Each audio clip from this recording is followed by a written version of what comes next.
So good morning. This is the start of day 3 of the Bootstrap seminar, coming down the finale. And what I'd like to do just to see initially is if you have any questions, especially about the human system part, which we're going to do some more about and going on in today. But are there any other special questions or comments that anyone would like to make?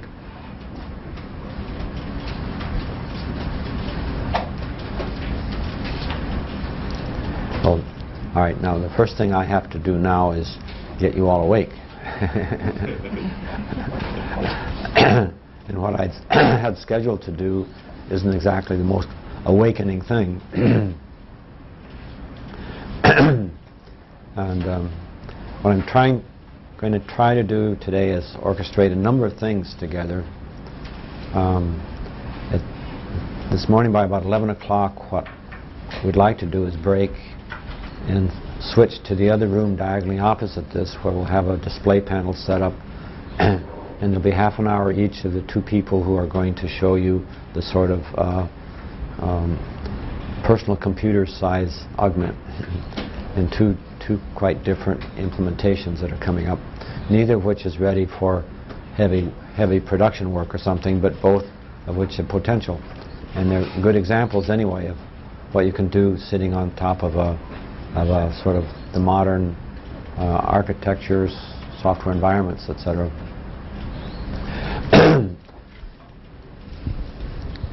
Then this afternoon, I'd like to use as much as possible the whole thing of really getting you guys involved and other people involved. And one thing I want to do is that we have a number of people here who are sort of practicing consultants. And what I'd like to do in the afternoon is give them each, divide up the first session and giving them each 10 or 15 minutes or something to sort of say, well, here's what I do for the world, and here's kind of what it looks like to me the fit is with this bootstrapping, etc. And here's the kind of resource I'd be for the second session.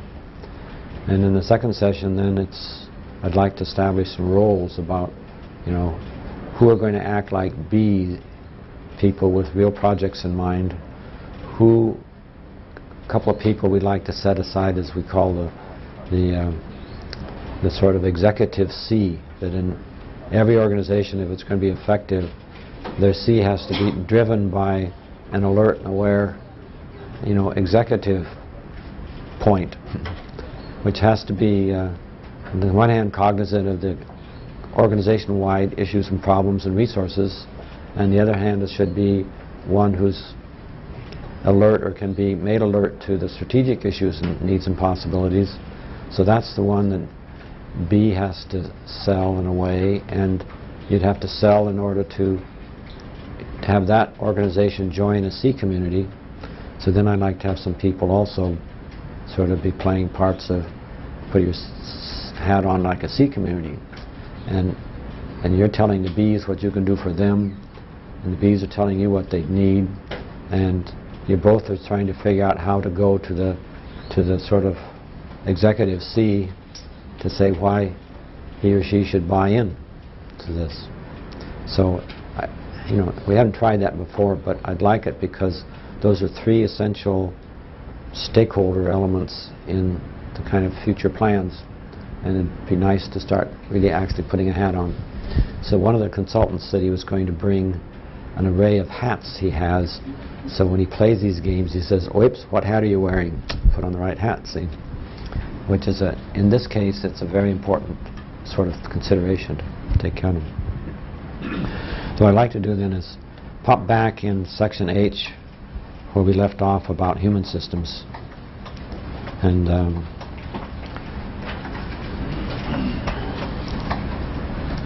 so we had made the case of, in H3, 4, and 5, sort of what you would do if suddenly you had to take over some functioning kind of organizational unit, whether it was a primitive environment or a very sophisticated one, and without the people that you already had. So that's just to orient you to the sort of scope of what all is involved in human systems, and to try to get you to think of how many of those things that you would have to learn how to do, and vocabulary and methods and conventions and techniques and how to handle equipment and maintain it. So how many of those things in any environment you're being thrust in, how did they evolve to that point? So if you think, oh, it's one thing to move into something where everyone tells you, you've got complete records if you wish had about it, but it's another thing that if you're going to say, gee, my organization in 10 years from now will be as different as moving from, say, being a football coach to being a basketball coach, or worse. And so how do I make the evolutionary stages when there are all so many things up and down that whole spectrum of human system elements that are undergoing change or are candidates for change? So that it's not, if you're not thinking the whole system, you can make very high ideal changes at one level and realize a few years later that there's so much change going to go on down here anyway, or could have, that would really totally change the way you could have made this higher level capability. You can compare it a lot with software or something like that. If somebody comes in with a much more elegant operating system and you realize, my God, all the time we spent making this special application system would have been very much different and easier to do if we'd done this in concert. So it's going to be like that out there. So if there's not a strategic level and people thinking about all of that, it's going to be very expensive. And as I repeat over and over again, so that's the way it's been in the past, that kind of expensive evolution. But if it's coming on now, so there's so much pressure that your performance, your organization can't stand to redo that and stay competitive. And another thing is there's so much need. So the importance of being efficient about the evolution is just gaining readily. So that's why we're talking about strategy. So in that human system part here, if we go to H6, and we talk about saying, there are going to be some big impacts coming with technologies. Suppose, for instance, that high temperature superconductor devices really get made. It turns out that in scaling things down, those superconductive things, that means it's conductors that have zero resistance, absolutely zero. If you get current flowing around a little loop, it'll flow there forever because there's no resistance, and the magnetic field it creates is going to keep the current from stopping. So you can store things in there indefinitely. You can make them very, very small, and you can make very different power elements. It's just a whole new domain in which you could implement things technology-wise. You could just really, really create a lot of difference in the world. So anyway, we just think about the impact of all of that and say, hell, that'd change the economics and the capabilities. Or you move down to the next one in H7, the nanotechnology, which could be combined with superconductivity or something, but the nanotechnology is a thing that can just sort of build things molecule by molecule in prescribed geometric relationships. So you can make little small devices actually that can move physically. And at those scales, moving physically to a new place, like a mechanical latching or something like that, can occur in picoseconds because it's so small. See? So you say, well, they're talking now moving down in there, and they're really getting the approaches in line and thinking about it where it looks like if you want to bet, don't bet even money that it won't happen. It's likely to be 5 to 3 that within 2 decades they'll be doing things like that are quite dramatic. See? And in another decade or 2, the odds would be 5 to 1 that'll happen. So when that happens, it'll just be incredible by today's standards what the capacity and memory and speed and operating are just incredible. So look at the kind of things like saying, a very small unit that you could have surgically implanted in you and connected to your nervous systems and such like that. So it could provide extra sensing, extra communicating out there, storage, processing that you can learn to evoke and such like that. So you say, you know, that may, you know, in 100 years, 50 years, 30 years, those aren't unreal potentials. But that's sort of an extreme. You said, well, hell, I could carrot and wear it, but I could have an earplug that could have so much communication capability, and or the kind of things you hang a lens on a glass. So anyway, these technology things are going to keep pouring forth, and the stress on the human system sides to accommodate them, if they come in hit or miss, can produce really great stresses because of different parts of them moving ahead irregularly like that. So if even just to keep enough stability to keep from falling apart, we've got to learn a lot more about how we evolve our human systems. So I keep all these things keep bringing forth what happens to you if you start to think that there really are significant differences in the capability of organizations. If you really take a look about redesigning that human system, and especially like that. So if you really think that things are going to be able to augment it immensely, then you get into these things of their very significant global needs, and even global in the sense of what your organization can do with its resources, that it really should start thinking. So that's sort of enough of that kind of talk for the time being. And then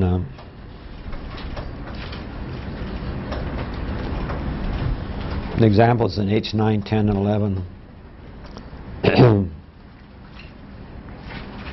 I sort of said, well, suppose you talked about the augmentation system that supports our transportation, and you look at the tool system things we're familiar with and all the human system things you're familiar with, and then down to H10 where we just name the kind of things in organizational essence that have appeared we take for granted, procedures that we just take for granted, conventions that we just take for granted, and you know, those evolved over a long time. We say roughly 90 years. And so what if all that, you know, the rate of change of our digital computer technology is going maybe 10 times as fast as it's appearing things. So do you think you could ever evolve these kind of organizational structures, procedures, and conventions in 8 years instead of, or 9 years instead of 90? We don't have the processes in place to do that effectively. And look at the impact on our language. If you gave somebody a handbook now that told him all these, you know, just take almost any one of you and the terms that you already are familiar with having to do with the transportation system and these organizations and procedures and conventions, and then what you have to know. If they put all that into a handbook and gave it to somebody 90 years ago and said, well, this is what everybody will need to know in order to operate this within that transportation system, it would have probably overwhelmed them. They'd just say, no way. They'd react about it the way people react today if you try to talk to them about, if you had a picture of the high-performance organization of a decade from now, they'd probably balk and react to a lot of respects of disbelief that you'll get people to learn that much and change that much. But they have learned that much and changed that much in these 90 years. So it's a natural thing to do that. People do it. What's not fitting within their paradigm is the ability to do it faster than that, see? Or even be oriented to the potential that it's going to be that different in 2 years or 3 years or something.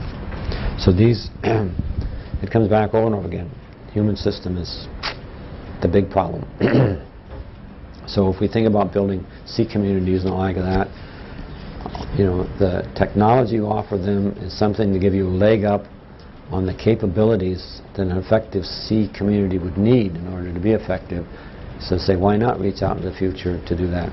So you get a leg up with the technology and a good hyperdocument prototype, and then you better sort of get a leg up on what kind of first stage changes in methods and procedures and all of that, so that you can be reasonably effective, and you use that new effectiveness to leg yourself up another stage of those things and start communicating with the bees also in doing this. So I'm giving you the ideas of what you should think about this afternoon. Doug, is that working? Is there any evidence so far that humans are increasing their ability to assimilate new information more rapidly? You know, that you described the automobile thing, and I've heard lectures by people who describe the impact of the invention of the automobile on society and its introduction, you know, in the very early part of this century. And they say, if you think that nuclear reactors and the concerns over those were a problem, you ought to understand what the automobile did.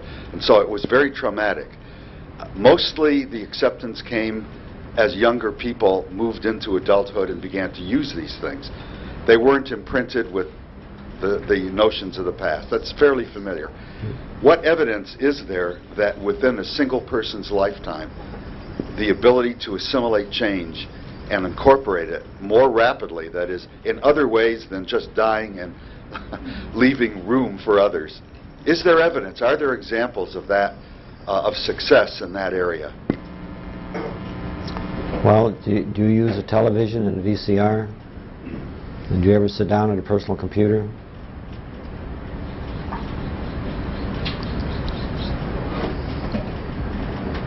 First, I'm not a good example, in my opinion. Oh, I see. But more than that, not many people do use PCs. They use television because it's passive, largely, and when they have to use the television remote controller for their VCR, it doesn't work. Okay, then let me just say, I would just soon pass on your basic question and say, there's so much need that we better find out that we can do it, if there's any possibility, and I really think you could find examples of a change, and the real thing is, can you do it faster, and learn about it, learn about doing it. So in the spirit of trying to get through today, stay around this evening.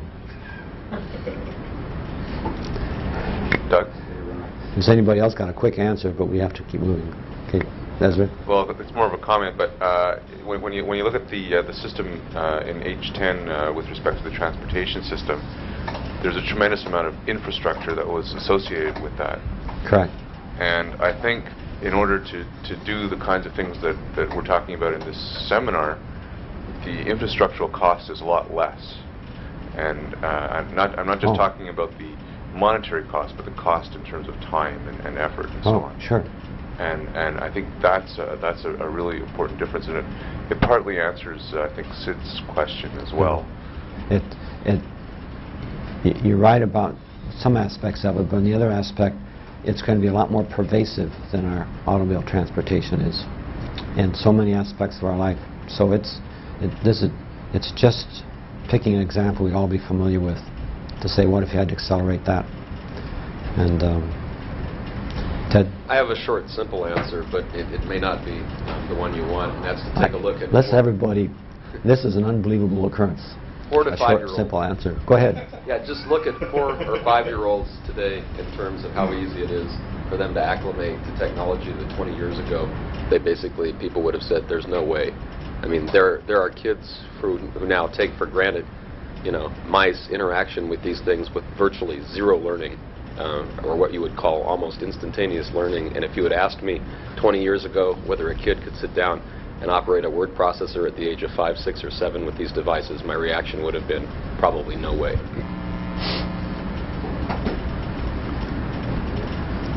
What have we started here? All right. I would just add that that the speeding up is related to how effectively we do our zone team. And effective teaming in a very real way speeds up our ability to achieve tasks and to learn from those tasks. No, I'm glad you said that. Yes, it was worth, because that's the way I feel, that it's a big part of what a C community has to do is help everybody change his or her paradigms and help move in that, and keeping aware. And these kind of discussions, you got to get together and fortify each other on it. And so it'd be really thrilled if you guys actually were the start of a real C community. We could just go on from here. So after all said, it was okay for you to ask that question.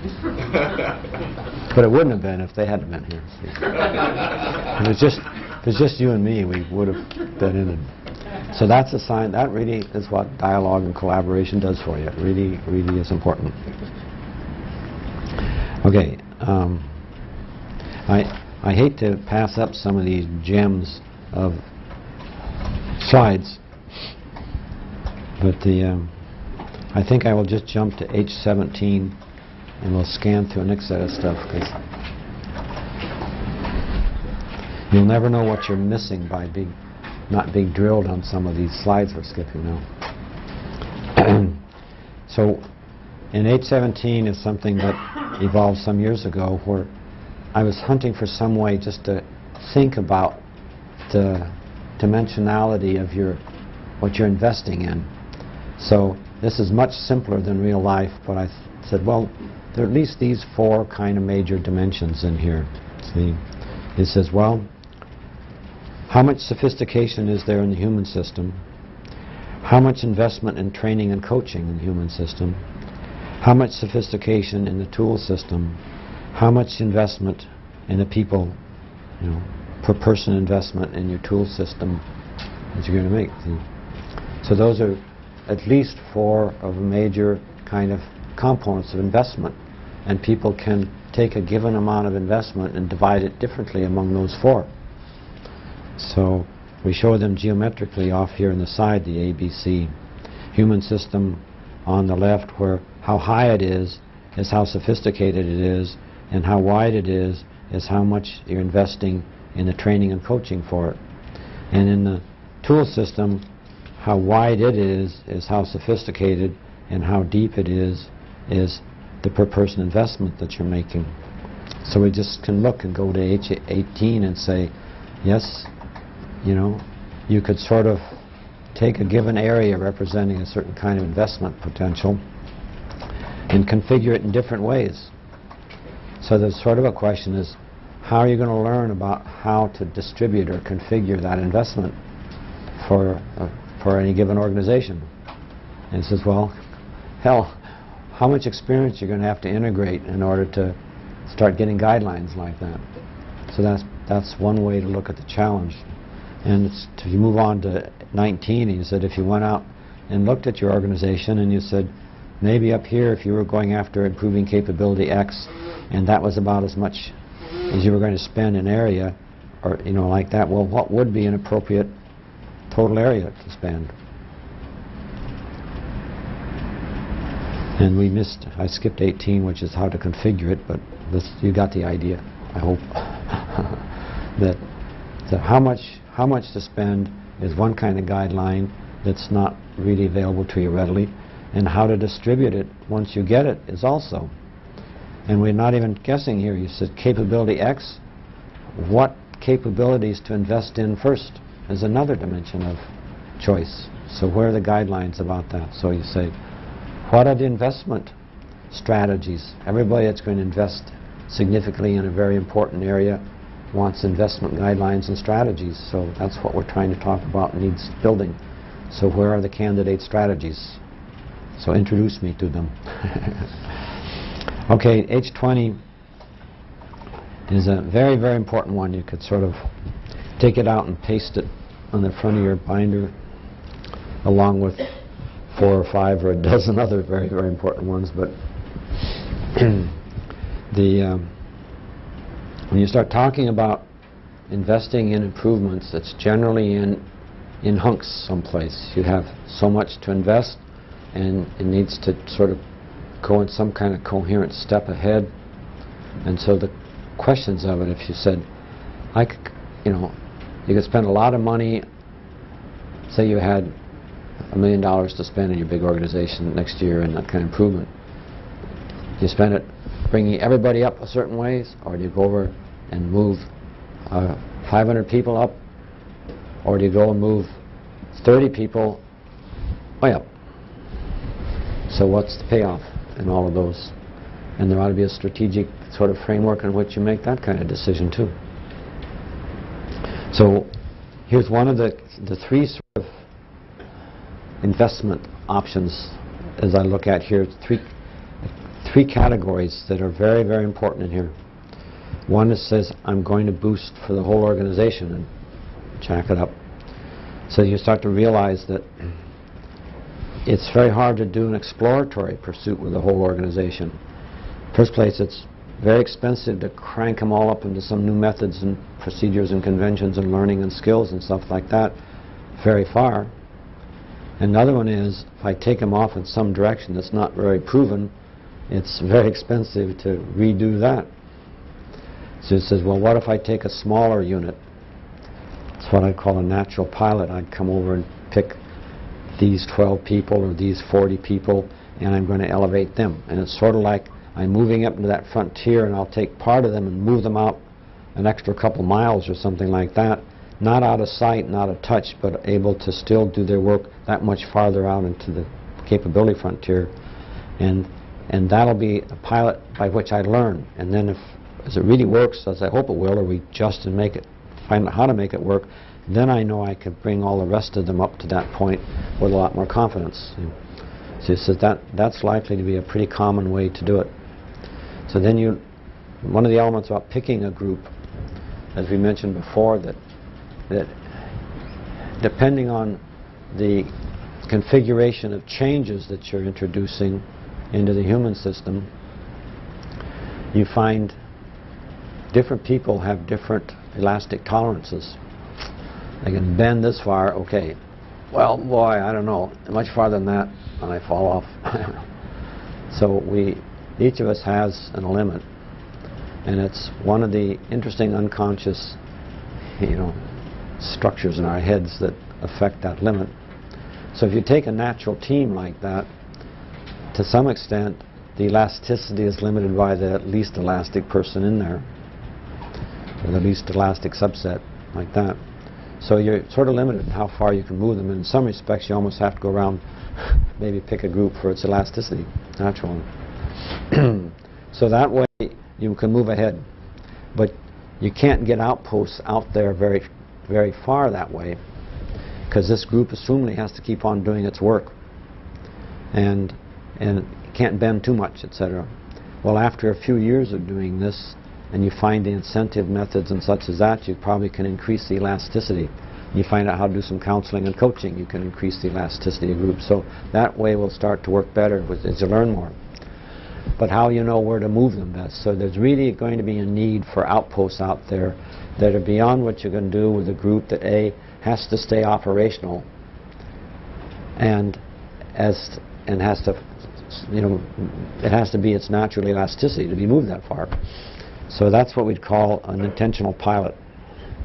In an intentional pilot, you'd say, I'm going to move it clear out there, and I advertise and recruit for volunteers, just like you'd special mission or something like that. And you tell them ahead of time, you're going to go to boot camp. We're going to equip you and train you, and we don't expect it to be comfortable. So we're going to move you out there, and you're going to be this special high-performance team, and maybe we'll give you a jazzy uniform or whatever it is, but inducements and something like that. And we need a way to tie that into career paths, such as that. So you want to get good people who volunteer for that. So here are the kind of things a C community and event, some C work is going to have to do is find out good ways to do that, to motivate, recruit, and then how are you going to equip them and what kind of training and stuff. So you need some really advanced things like that you're ready to train them in and set them up. And you get them out there and they can really perform, then you got to tie them into the organization in some way that's realistic so that they can be doing real work once they get trained and plugged in. And then that's how you say, all right, now we're really learning something new. And we also talked before about the need to have what they're doing be as visible as possible to key kinds of people that are the, that have to be buy-in on the next wave of changes, etc. So thinking about how to deploy an intentional pilot that you make is a critical side of kind of an aspect. So we could spend hours, I think, talking over some of the experiences that we've had in the past with the kind of pilots we tried, and we almost got one intentional pilot going, and that was an organization where the guy was kind of a dictator, but he was just laying out what everybody was going to have to do. And I guess it was a pretty extreme natural one back then. And I was just getting really excited sitting at the back applauding this.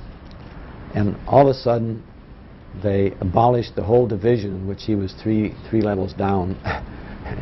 Some restructuring of that organization, and that whole thing got wiped out, which was really too bad. But so since then, they've only been natural pilots, and we've learned still quite a bit about that.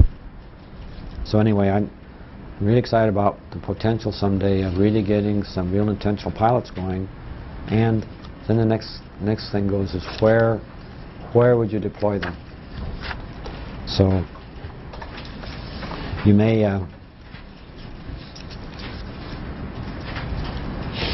this H21 is just sort of summarizing some of what we were talking about, and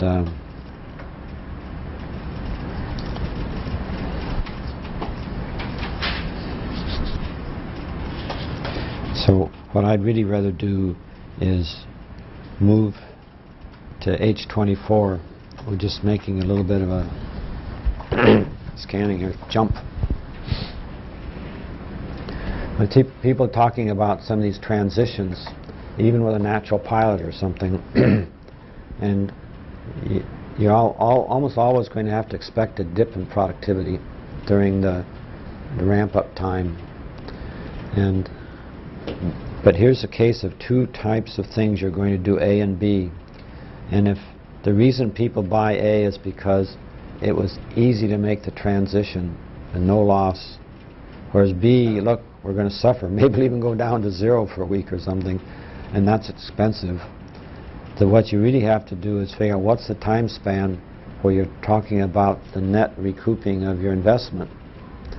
And your investment is in more than just their productivity, it's what you're learning about moving the organization too is return for you. So it's like saying, well, we're not saying in this diagram how far, what time it is out to where B starts even to recover. See, it's got to even break even and start to gaining. He says, well, if I'm moving out to about here in time span, I've broken even with B and I'm way ahead from there on out. So anyway, there are going to have to be transitions that are contemplated and pilots that are tried in which you'll have maybe a year before you're back up to this break-even point with a B and so on. But once you're moving out there, you're going to gain a lot, and people say, yeah, but I'm not going to be able to sell something that's going to take me 2 years to show the payback. And he says, well, look, think of what all your returns you're getting. How much more you've learned about improvements if you took the B path. And by the end of the first year, when you're in here someplace, you've known a lot more and you're ready to start bringing other people up with much less cost, etc. like that. So if you don't have a strategy in which that sort of thing can be factored in, you're going to miss a whole bunch of these choices. And this is the sort of frustration today when I knock on the door of an organization that says, I want to talk strategy about organizational change, improvement, investment. Whom do I talk to?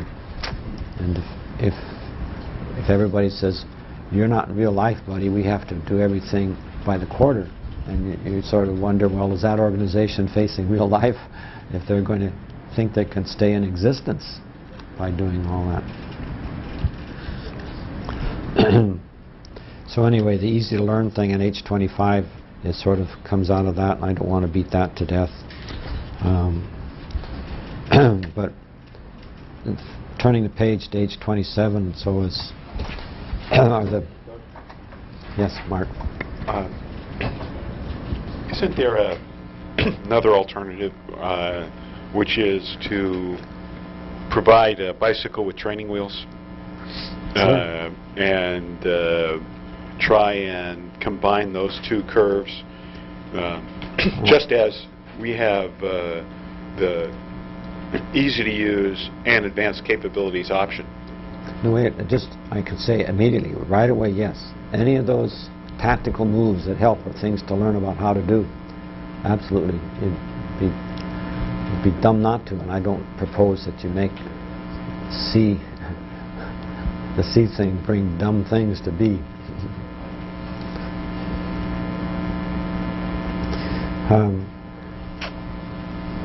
So what's emerged over the years for me too is a special significance to the term high performance, and this is one of the things I think we mentioned before.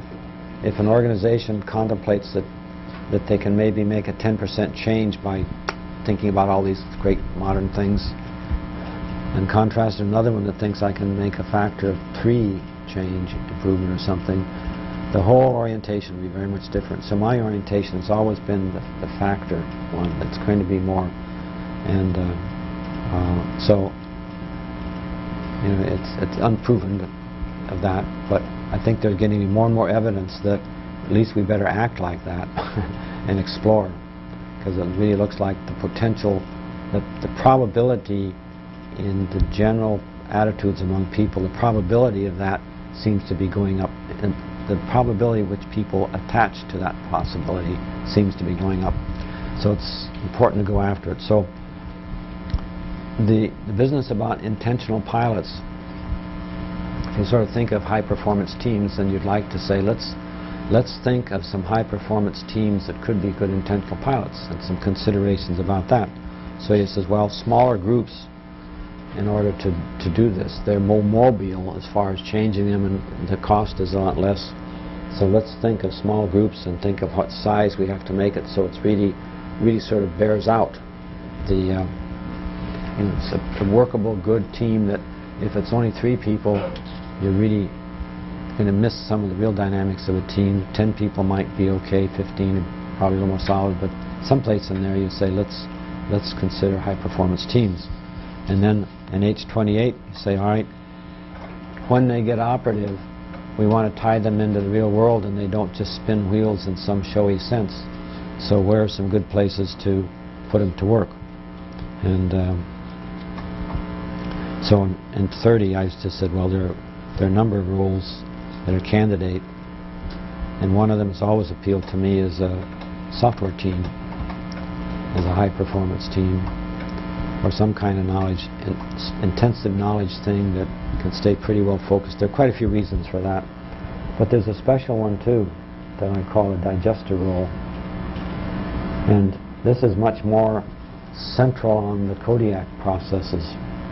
So it's really a very high performance Kodiak team. And how does that work in a community? If we go to H31, and say, well, we've been thinking about it anyway in sort of this sense.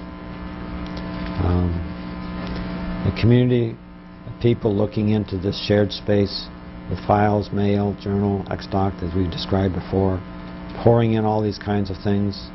And we know we've got a lot of stuff going on that if we have really specialty people doing digesting, they can actually provide a lot of facilitation as well as really keeping working.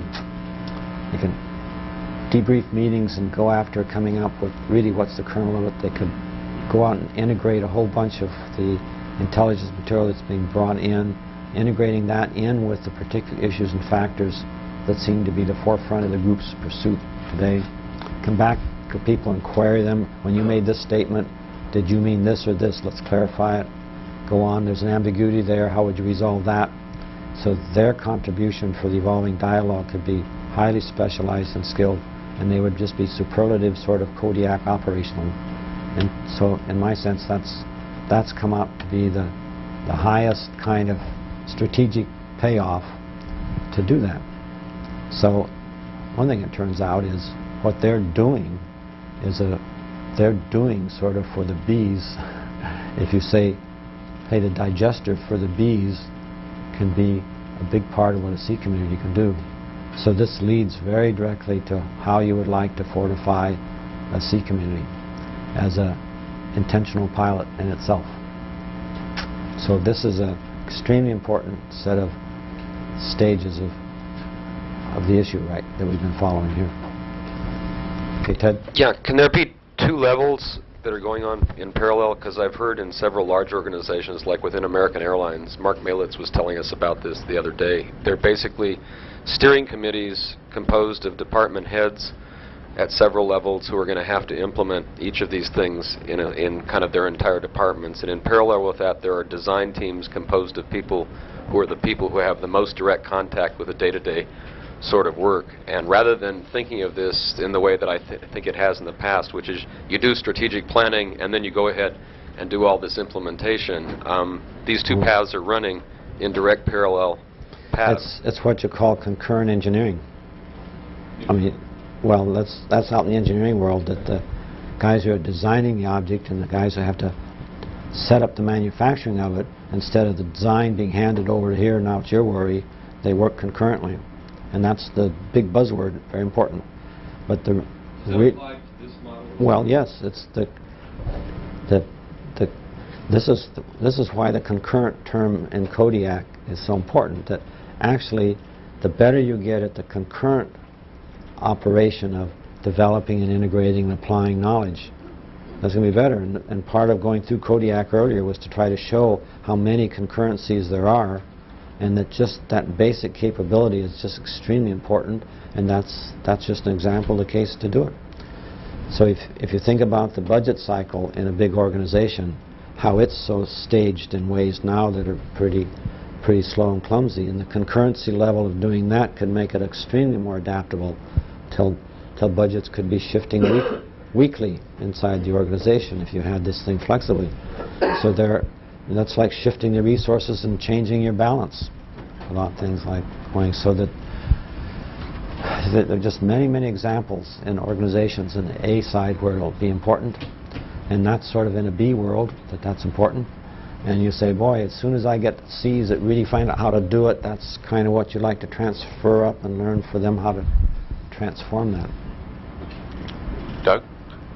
Mark? There's one example that comes to mind in the federal government in Canada, and especially in our department. One of the big buzzwords which we inherited from the U.S. is upward feedback, and backward feedback. Well, then this upward feedback, yeah, right. In implementing that, of course, you have the staff evaluating their supervisors, supervisors evaluating their supervisors, and this kind of thing.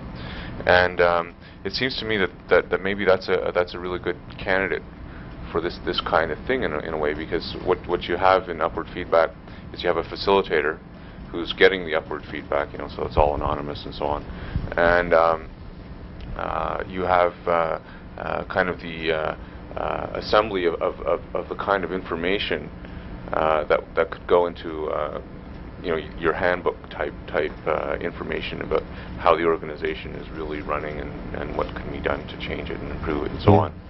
And I just mentioned that as another possibility. If we had time to go into the design, planning of early pilots or something, there are things about that probably wouldn't want to be one of the early pilots. But it's definitely a target for changes in the future. Very definitely. There's so many ways. If you make an analogy to any organism boy, if I didn't concurrently, my sense of balance, concurrently adjusting to all the changes I'm making, I don't know if I could walk. Maybe I'd walk like a robot or something. But if you think about the current organizations of even medium or small size, how hard it is for them to adapt to changes around, because usually the awareness and the knowledge and the et cetera like that just aren't that concurrently available to people to do the adapting. So when we talk about organizations being faster and better coordinated and such, it looks to me like that the Kodiak is right at the heart of it. So, and it also is very nice that it's right at the heart of what the C activity and most of the B is like. So anyway, this digester role, so if you're designing your C community, that would be we're going to talk about some of the stages. We've got things coming out later talking about that.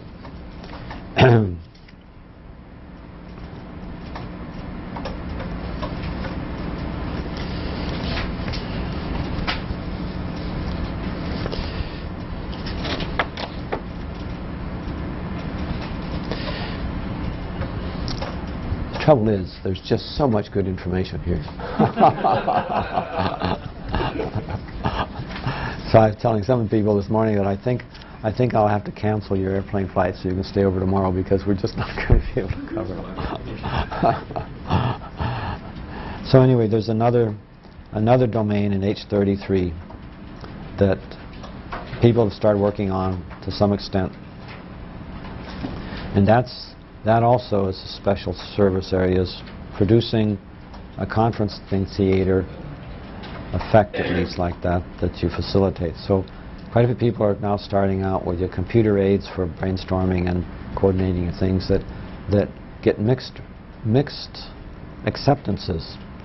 And to me, I have no problem at all in getting an attitude about this. A, it's a very important thing to pursue, and B, unless you really address the human system side of the participants, you're not going to get very far. And in fact, I made a hypothesis about this in the late 50s, that the changes, when you get to moving in organizations, this is where the biggest net gain in effectiveness in organizations is going to come from, addressing the groups rather than individuals. And that's where you're going to the most immediately run into the human system problems. So just as a hypothesis, we didn't have yet built any of the computer aids we're talking about, so I made a voting machine. So it was a box setting up here like this with 4 dials in it, and everybody had a little wand in his hand with 2 buttons, a red one and a black one. One of the meters read what percentage of people was pushing red, and the other what percentage black, and the other is what's the sum, how many people are even voting, and the other what's the difference, or something like that. So I did all that in analog. It was very simple. And so we started having meetings with a volunteer group of people come in and have meetings, and it was really a hilarious experience. And because we finally got the idea, so that one of the things you need a skill is that when a vote is called, to get it over with quickly. So you'd be surprised, intelligent, well-educated people, that it might take a minute and a half. You think it's just pushing a button and in 10 seconds you want to get it, but somehow all the fumbling around. So it says, all right, here's a group skill we have to learn. Why? Well, look, if it takes you a minute and a half, you're going to use it a lot less. So the value you can get diminishes, because you throw away ideas that'll take too much time.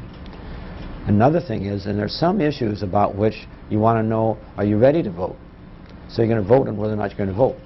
See? Can you keep that straight? So we could keep that straight and moving faster. I also had a situation in there, if you push both buttons at once, it would anonymously buzz. And most people were learning to hold the thing under the table so no one could tell which button, or if they were doing anyway. See, I'm damned if I'm going to let you know what I'm voting if it's anonymous. See, so then we said, well, let's try something. There's more human system things.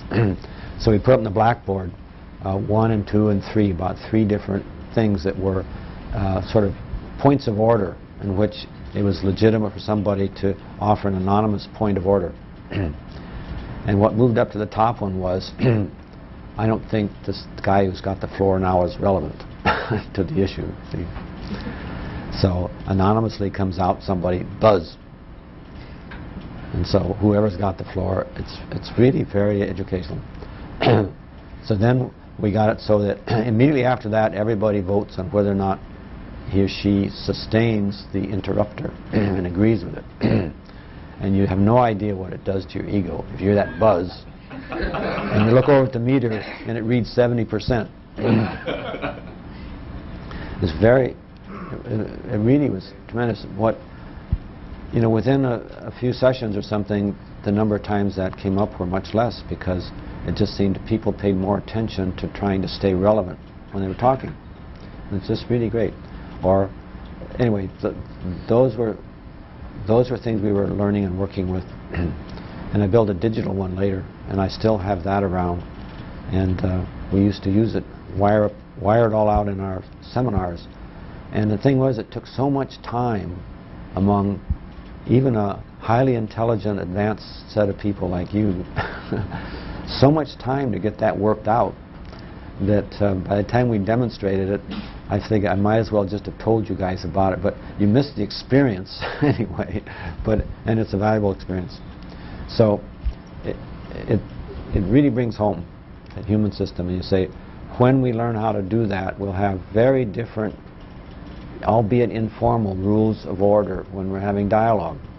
And the effectiveness of dialogue between people is one of the very critical factors in efficient, effective Kodiak work and stuff. If you work with people that have to tell you everything on their mind about an issue before you can get them to go in some direction with you like that, it's extreme waste of time.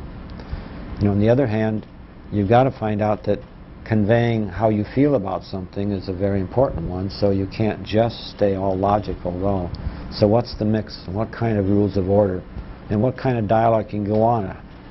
You know, what are the reasonable rights within the culture that you can develop in that respect? What are your reasonable rights to interrupt the other person, to then wait or something?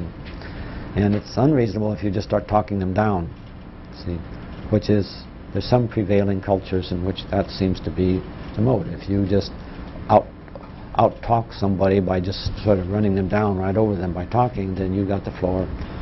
And there are people who say the way to do it is intimidation or all kinds of stuff like that, but the productive team of tomorrow is not going to work that way. I'll bet a lot. So anyway, that's a very pure human system side of the issue, and they can make, I'd be willing to make 5-to-1 difference in the effectiveness of a team of people in day after day getting moving ahead in something like that. So anyway, the one place, if you build a team, you think about the sort of technology you could bring in to meetings, and as one thing, if you think about supporting that with a specially trained high-performance support team, and this is what I usually end up saying, the earliest high-performance teams I'd build would be support teams. And there are very pragmatic reasons for that. But like the digester, but a support team for a meeting room has some really interesting advantages, because the way they could bring up stuff, support each person, help coach, and you know, I'm thinking of where you have a communication link to somebody, and some coach can come on and talk to you. You've got a screen in front of you. If you need help, you can get a coach. Shared screen, you can be taken. You know, you might be able to talking here, but your earphones would catch when everything's collective going on, so the buzz level in the room isn't going to bother it. When there's something collective, you switch it on so everybody hears in his earphone what's the collective dialogue going on. So there are a lot of potential ways in there in which a team could, say if you have a 3 or 4 day meeting coming up like that, by the end of the second day, all the attendees would probably be moving along, learning how to use that support and being extremely more effective. It'd be a real education. So that's one of my dreams. So anyway, they ought to call this Doug's dream class, right? So we have, I'm really trying to get it so in the next 2 half-hour sessions we get through I and J. Is what I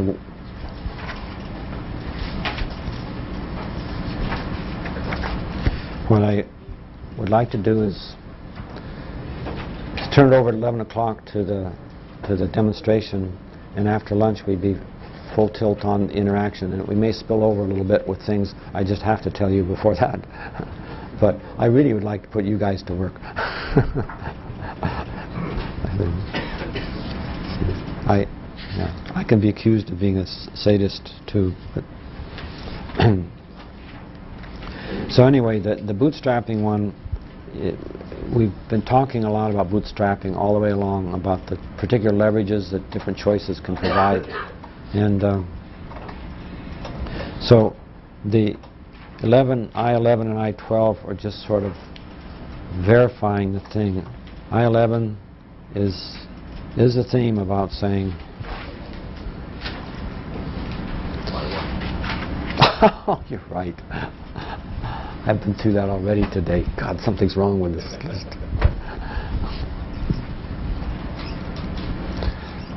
People still let me drive cars and things like that, so I'm not that off. Anyway, so if Ezra insists, we'll call it I1. So we've already talked about that. The future changes are, we're expecting very pervasive and very significant changes. And it's that pervasiveness which is the surprise to most people, I think, when you get to looking at it, that most people kind of appreciate there's going to be a lot of significant, glamorous change, but how much that's going to pervade the whole infrastructure fabric of our knowledge work environment, particularly in our organizations, is what hasn't been contemplated, and that's going to be the impact.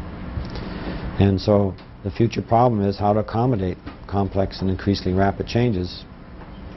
So we say, all right, I2 is just saying, well, we're going to have to do something effective, and we've been over that before. And I3 is starting to say, well, I hate to be gloomy about it, but it's quite likely many organizations are not going to adapt quickly enough or appropriately enough to survive complex and rapid environmental changes. And we've seen it on a huge scale over in the Soviet Union. And these rapid environmental changes will be a continuing phenomena for many decades, so it's not just getting used to today as contrasted with yesterday. So the surviving organizations will have established especially energetic and intelligent internal processes to plan and manage their evolution. Either that or they have to be extremely lucky. Okay, so we need a pragmatic global continuing strategy. So that's, so you may get by without my saying that again, because I think you've heard it enough before. So let's just skip over to I7. And we've already said, you know, every organization, one capability it has to pay special attention to is its evolutionary capability. And this I7 is just saying, let's make, instead of thinking that we are going to do this, that every relative choice in investment, say P and Q, between two options to make an improvement, if I look at that to say, how much gain is that going to make in my job capability, that is, improving A capability like, I'd see that I would choose P over Q. And I says, well, of course, isn't that what you're looking for? And you says, well, wait, what if you also show in 2 dimensions that what investment is simultaneously going to do to make an improvement in your improvement capability? That is, if it's going to improve B or C. So you see that Q is going to have a very high payoff in the improvement capability, but its immediate payoff in the job capability in A isn't that great. So then you look at that and you says, that would change my choice process considerably. And that's a key thing in the bootstrapping thing with looking at.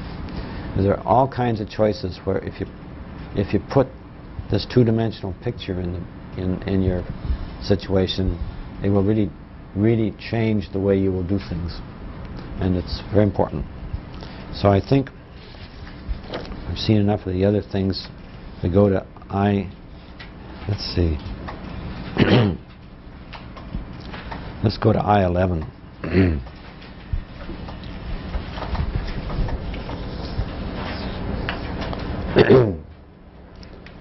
So there's one kind of thing is Here's another way of looking at Bootstrap. Three most important kind of basic capabilities to start focusing on. To do the group knowledge work, which we refine more in terms to, say, Kodiak.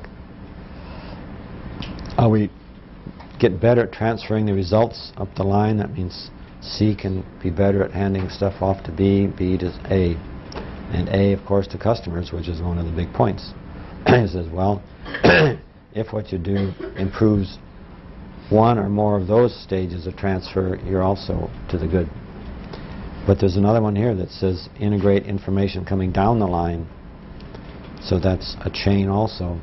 The different kind of information coming down, but it's the process we're talking about. So if a capability for that process coming down really is better, then you're better off also. So those are three kinds of things, and it's all three of those thoughts that went into finally kind of specifying what Kodiak should contain. That's concurrent integration. So you've got to be able to integrate the knowledge being passed to you, whether it's coming down or going up the line. And you need to be able to develop your own kind of information and apply the combination of that. So that's effective. So this is. You have a question, Mark? Doug, does the abstraction process that comes from taking customers down through A's, B's, and C's, does that imply different cycle times for development of A activities, B activities, C activities? Well, first premise, when we look at this diagram here, that doesn't mean that the customer information is just relayed down the line. All we're talking about is we're learning how that A ingests and integrates valuable knowledge from the customer. Well, B, the knowledge B is gathering from A is a different sort. It's about how am I doing, how am I working, what do I need to do to improve, etc. See, it's not what the customer is handing. B similarly hands to C what it says it needs to do. So it's just in a sense that B is C's customer. So it wants to do the same thing as A wants to do with its customer, but it's different types of knowledge. So that seemed to be, you weren't seeing that, so what's the rest of your question? No, I understood that. Oh, excuse me. My question is, does that imply different life cycle times for the the sort of planning, doing, checking, action cycle in A, B, and C activities?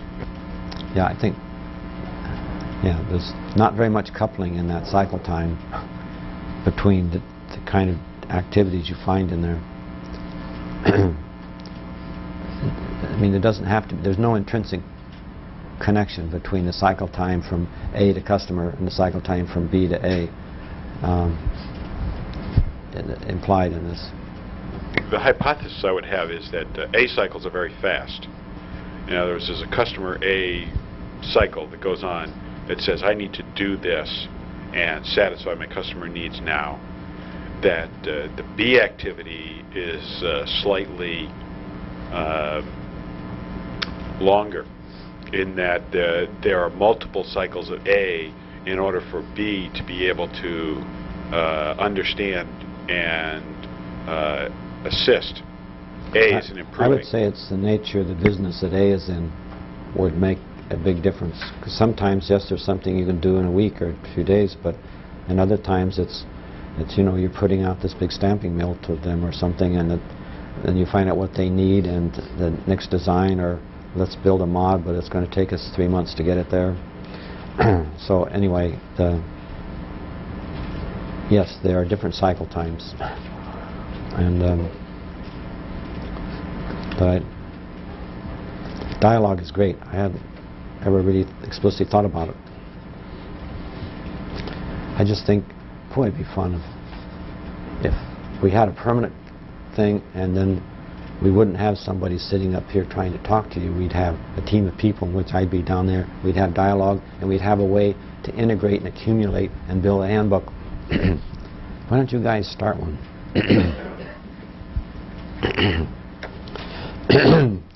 So, if we jump to I-13, then we see this familiar set of capabilities that emerged. The a highly collaborative recorded dialogue that we need in this kind of, in order to do the things we've just outlined. Well, recorded dialogue is very important. Community intelligence collection is very important, and the ability to integrate that into the dialogue and the community handbook or the product that it's producing is very important. So that we come to this in many ways. And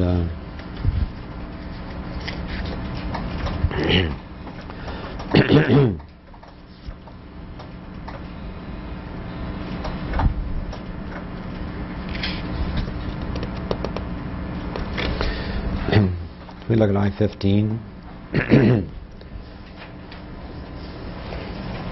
So when I give you the final quiz this afternoon, I would have expected you read all the rest of it.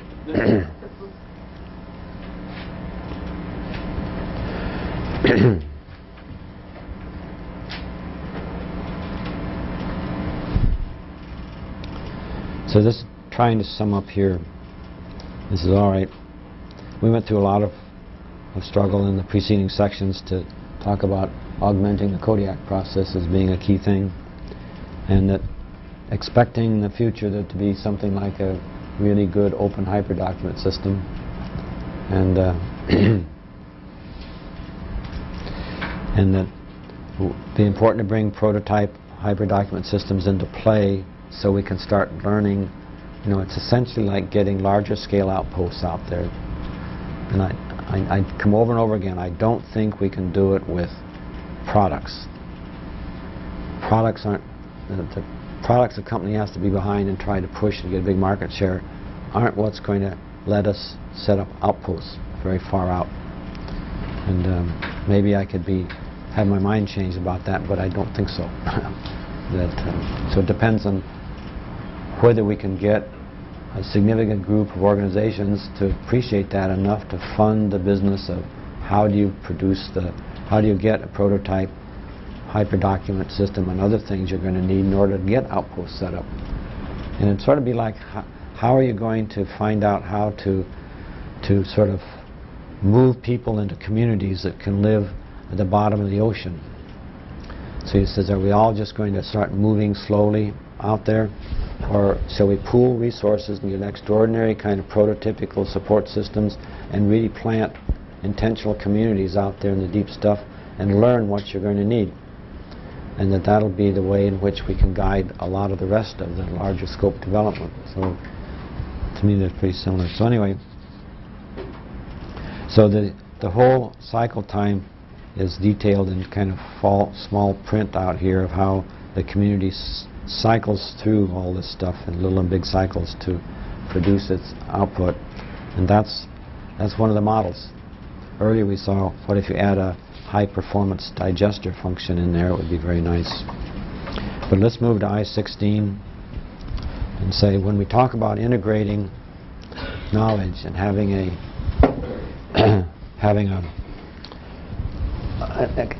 community intelligence collection, that's assuming you're interacting with external and bringing stuff in that's of value. So here are the three kinds of knowledge that you're really developing on. The two up here is one that coming down from B to A, and A to B and B to C about the change needs and the questions and the lessons learned, etc., is an extremely important part of what the C activity would need to learn how to integrate effectively. And the external environment, all kinds of information about trends, who's doing what research, what experience is being reported out there, lessons being learned, things like that. It's just a very important sort of thing, and really needs to be explicitly and consciously pursued. And in that respect, there's I found a really neat book, and that has been published, and I find out that there's a sort of a professional society growing in this social intelligence. When I first saw the title, I thought what it meant was how intelligence is a social group. the intelligence of something. But no, what's meant in here is the process by which a social group brings in intelligence from its environment and does it. And the need to do it explicitly. And it turns out that there is a professional society growing of those who are trying to improve that capability in today's organizations. And they're saying, look, we're not talking about clandestine operations in this. We're talking about what you do about openly available information and how you assimilate and bring that in. So this was very exciting for me to find this, and it's very relevant, and there are a lot of very worthwhile things in here to learn, and the C community would want to do this. And then, can you pass that up too?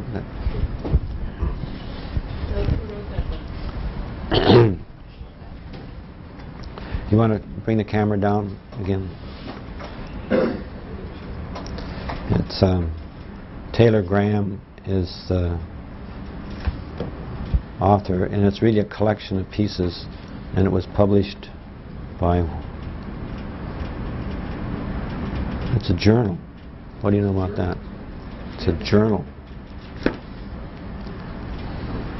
So I'll leave it here, and I hope it's here when we're done, but you can come and look at that.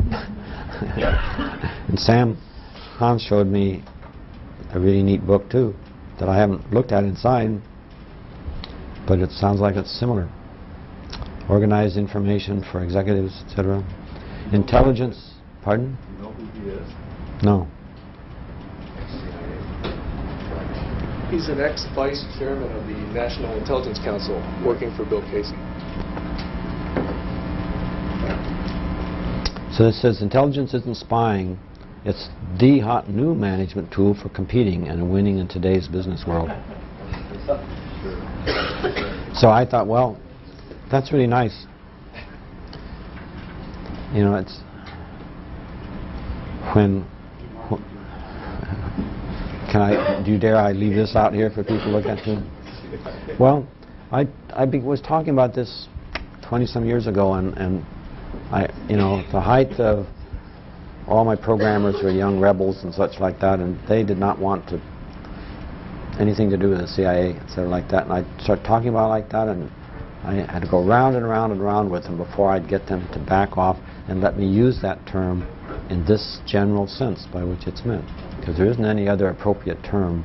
They say environmental scanning is one kind of term they use, but anyway. So this had me building in these three things: this recorded dialogue and the handbook sort of thing and the intelligence collection.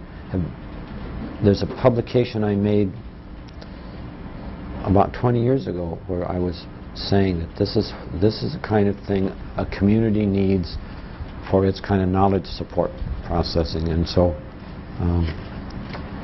I stick with it. Okay, back down to the slides.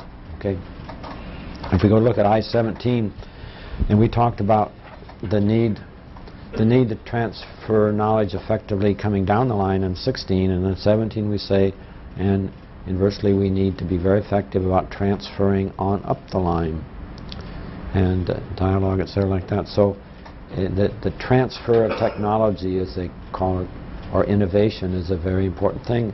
And the hypothesis is that if you're doing this concurrent development integration stuff, the Kodiak effectively, that automatically includes that you really have to be able to exchange knowledge effectively between two groups that are collaborating in any respect.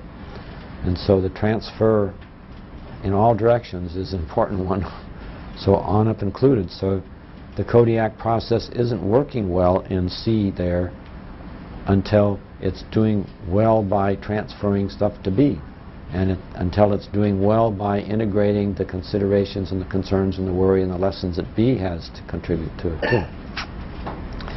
So anyway, so I'm going to switch, and we are jumping immediately to section J.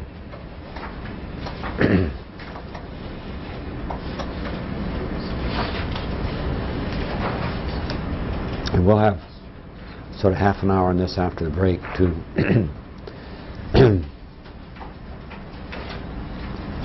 So anyway, we just look at J1, the progression that begins with J1, and we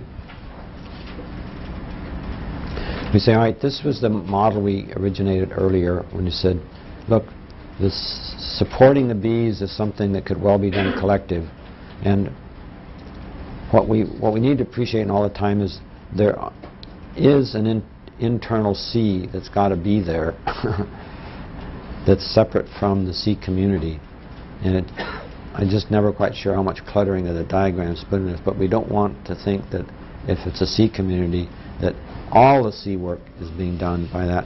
There has to be something going on internal. I find to call it executive C or something else like that. That's that internal executive attention paid explicitly to how much to invest in its C contribution in the community, how much locally, how much in the B, etc. So there's at least an executive C blob that stays inside the organization. And there's some kind of executive linkage that you have to provide into the community. So you need at some level, you need some person whom you call an executive liaison or something, somebody that understands and is sort of trusted by the executive levels in the organization to be in there and involved in the C community and be a good liaison at the level the executives have to deal with things. And the assumption inside that community is that it's not a consortium as where some other organization that's going to be housed someplace hires a staff and does this stuff for you. That the dominant part of the work being done in the C community is being done by people that are seconded or they're interns from these organizations when they spend their time in here doing like that, because that's a very valuable part of what you get out of it is the people that come back and they've been living in this accelerated environment and they bring back next year and now become part of the B or internal Cs and can be much more effective. So there's a rotation assumed in that, and you can be hire consultants and things of that sort, or contract for things done in the C community, but the real core that you're concerned with is cultivating the resources of the interns that are going back. It's extremely valuable because rather than depending upon the influx of college graduates coming in with their new things, that where do they get them and what kind of environment? You know, they got them in sort of an academic, non-real environment, the new lessons. How long do they have to work inside your organization before they've learned enough in there to be ready to apply it? These guys come from the organization. You want experienced guys in the organization, go out, come back in a year with really a very different condition and stuff, and they're ready to go. So that continual cycle is a very important part of supporting the TED. Are you seeing, I'm trying to understand the diagram. Are you seeing the need basically to port people outside of an internal organization to go work with other organizations and then port them back inside in order to get this kind of balance? Or are you saying that these people need to shift roles inside the organization to move into a C capacity and then go back to being in their B and A capacity? Let me tell you a little more what the picture I have is, and it's a mixed answer then. That once things get moving and a person who's an intern in there has sort of lived in C Central, if you want to call that, like that, which may be only a matter of 3 weeks a year or something, or 3 weeks every 6 months or something, to develop a personal bonding, at least at the outset, with the other interns. And once you've got a relatively effective Kodiak process working in there, they can do a great deal of what their community contribution is from their home office. That is, assuming that they aren't isolated and the only one sitting in an office in their organization that's attending to this, that's a baddie. So if there's only one guy, he or she probably ought to spend a lot more time in some central relationship with people, but 2 or more are involved. So we thought through a lot of that sort of thing, and but once that gets rolling, there'd be a quicker ramp up for anybody participating, and especially if there are 2 or more in an organization, you could swap one out and bring in a new one who would learn much faster about that. And that if you'd lived on community on networks early in the 70s in the ARPA network, it was an interesting phenomenon to find out the kind of bonding that occurred by people who'd never even met face to face. And we had quite a few meetings of them at the Network Information Center, and it was really funny seeing people hug each other that they'd never ever met before, but they'd been interacting a lot. And so anyway, there are quite a few things to learn about how you make a really effective C community that says, look, we're going to push ourselves to do our work in as far out into the frontier as far as novel new ways that really represent, and the interns need to be volunteers. So you say, well look, let's learn more and more how to make that C community be an intentional pilot. You're trying to say something. Well, I'm trying to relate the initial C group inside an organization to existing organizational groups, and wondering, would you agree that maybe you would start it out with people, say, in total quality organizations or OD organizations or HR organizations, and those would be your initial set of interns? Because I think it's difficult to recruit interns into an effort like this initially, where it would be perceived as not directly related to If you don't mind, wait work. till later on. We're explicitly going to address what you do to come to an organization and how to go. I'm just trying to develop the picture about what a C community could be. And the transition to this is definitely got to be staged. And so if you hold that and don't let me forget answering it. Of course, if there might not be time enough. So we said, all right, why not make, if you're going to have a C community and it gets moving enough, let's really think about doing something about, why not augment it by really introducing new tools, human system, to really focus on making it a lot more effective. And it's in contemplating that they come back to saying, my God, the Kodiak capability seems to be the best kind of investment to make in that sense. So we turn the pages and look at some of this staging, and you say, well, you really need an augmentation improvement project, and J3 J3 really needs an improvement project that's going to improve and get a very healthy thing like that. So here we run into that cascading thing. Is that a D, and so on, and it sort of says, well, let's for the table that question for the time being.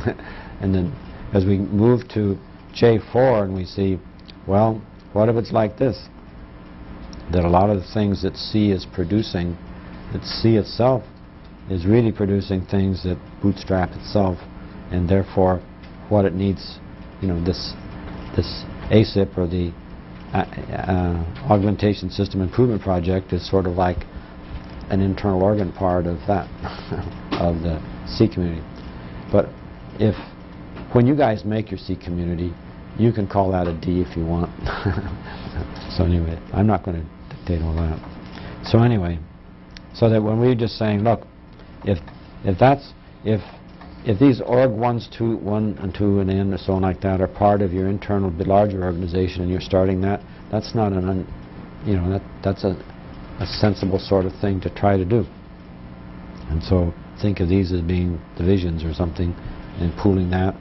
And then the hypothesis we make is that it wouldn't be very long before you'd realize that, wow, if we allied ourselves with some of our friendly kinds of other organizations and pooled the effort that goes into improving this, we'd get a multiple gain. We could get a lot more advanced in the kind of prototypical tools and methods we could afford to implement and do that. We would get more results because we'd have more people doing that work. We'd be ingesting more experiential things and the value.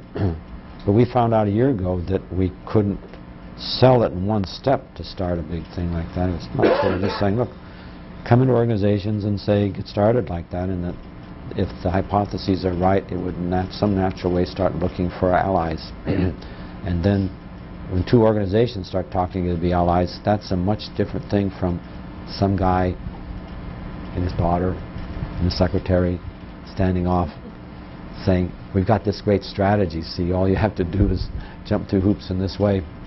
So anyway, that's what the picture is. So when we talk about making it work, now we get back to what your questions were, which sort of what would we recommend, and so we said, all right, what we do is work. Is what you need to do is sort of sit down and co-develop. If you kind of find the central C type of person or people and committees are going to do it, you sit down with them and co-develop over a period of weeks what the kind of vision and content and approach that is going to fit, how much of this stuff adapted in what way is going to fit in the organization's world. Then you integrate these things into a launch plan, and then the launch phases. So he says, all right, you launch as phase one, because one of the important things is whatever kind of thing you want to do with your Kodiak, and pay attention to it, get develop experience and move that in place. Develop a procurement plan for some next stage of what, how you're going to advance, because it really, this is an intuitive certainty, is that you pretty soon realize that if you stuck with current products in trying to advance what your C investment in prototype exploration was, that it sort of moves along and never gets into a territory that's going to be critically important. So what do you do to start trying to get those dimensions of capability in your support system that gets you into those zones? So then you say, but then develop a multi-year plan after you get that going. So in section L in your binder, there's a big, thick sort of launch plan design that was a result of sort of 15 months of work from the time in January 1990 when the seminar group like you during the third day afternoon was getting more and more agitated about sort of like, well, Doug, why don't you start it? And I had gone through that with the earlier one. I'd say, who, me?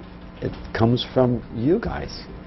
No. So finally somebody suggested they'd stay over that evening. And so we said, well, if people want to stay over and talk about it, sure. And so we couldn't keep the room any longer, so we rented a hotel room downtown, and 23 people showed up to stay on in the evening. And by 11 o'clock, they'd formed a committee, the Bootstrap Initiative Charter Committee. And I think one of the people coming at lunch was you weren't. Anyway, so that started activity, a lot of exchange of faxes and conference phoning. By June, we'd become clear that what we needed to do is the planning committee had to be, the central part of it had to be formed of people from organizations that were serious candidates about joining. And these had to be relatively large organizations to make this really work. So we said, okay, they're the stakeholders. They have a stake in the plan to be fitting their needs. So we zeroed down in the stakeholder. So we had about 5 or 6 meetings, some of them on weekends, where people would fly in the stakeholder meetings. And by a year ago, November or so, one of the people who came was from MCC, the Microelectronics and Computer Consortium, and he's a vice president and general counsel. So one of the stakeholders had been very active in the forming and operating of MCC, so they told the chairman of the board how all this seemed relevant. And yes, it seems relevant, and so he sent his general counsel. And this was great, because what we wanted to hear is more about the legal structures and all you have to go through to form a consortium. So he started outlining, he says, what we've come to learn to do is that we should have a precursor year before you try a real formal consortium. We call it an MCC technology study.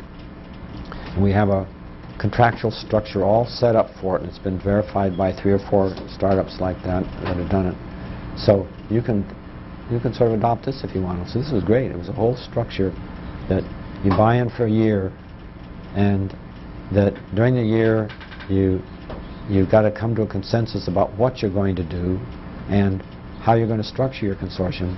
And if you can't, the thing closes off at the end of the year, and whatever equity was in there is distributed in a certain way. So that's great. He says, all right, can we use it? Sure can. But what he really meant is you can, if you wish, you can call it an MCC technology study, and people will be buying a contract with MCC, and they'd collect the money and zoom 95 or some % of it to us, very, very small overhead, and we'd run it like that. So here we had the sort of prestige of MCC behind us in that sense. So by June, the kind of final conditions in this planning were ratified by the stakeholder meetings, and by March or April or something like that, we had really refined the report. Mostly the we in that case comes down to Christina. And this is what I had found is the trend of all of this, that yes, we'll form this consortium, and then you guys have to be sure that the results and so on like that. And I kept saying, now wait a minute. But the de facto sort of attitude just was that if it's being started by us sitting out here like that, that in some sense we are responsible for it operating and running.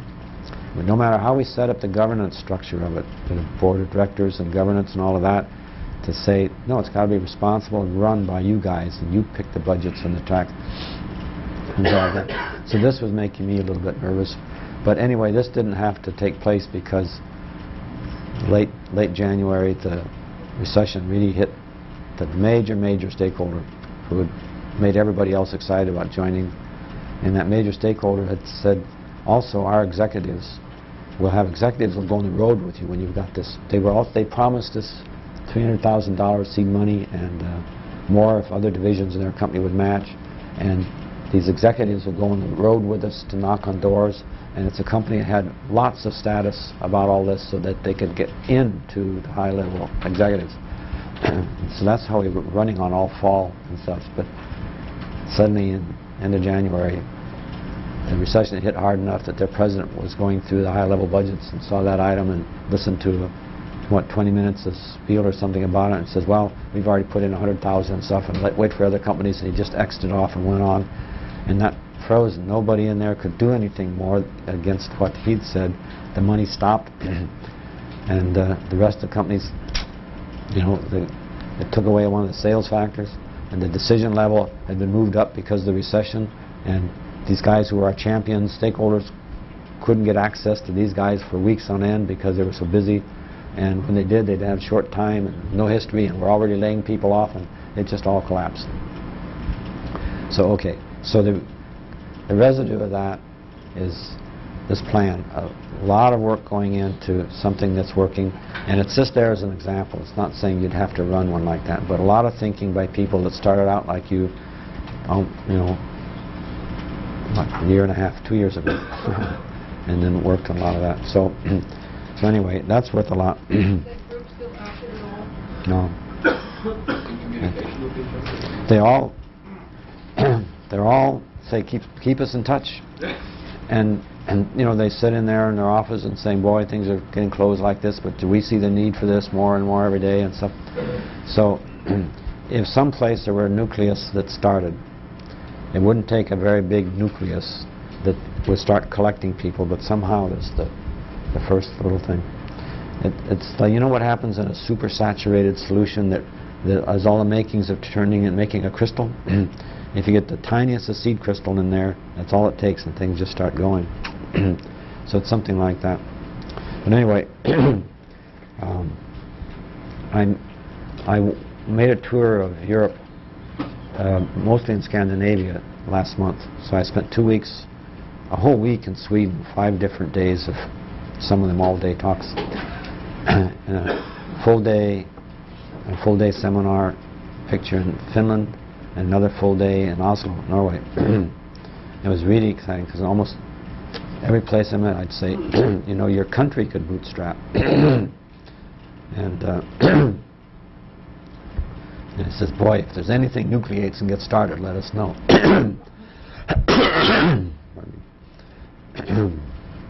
as I said before, this is so unusual to get to talk this long.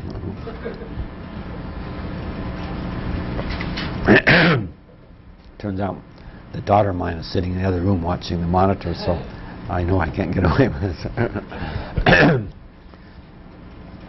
Say, Christina, if you're listening, why don't you come in and meet everybody? Don't be bashful. All right, we'll keep talking and maybe she'll come. She was back there. What? She was back there. Oh, was she? Oh, okay. So we outlined.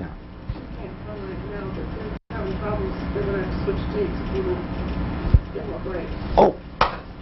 What an idea. We are broke. You only have a 15-minute break because we. As a reference, it's a short Oh boy. Not just the human one. Upstairs. The tape.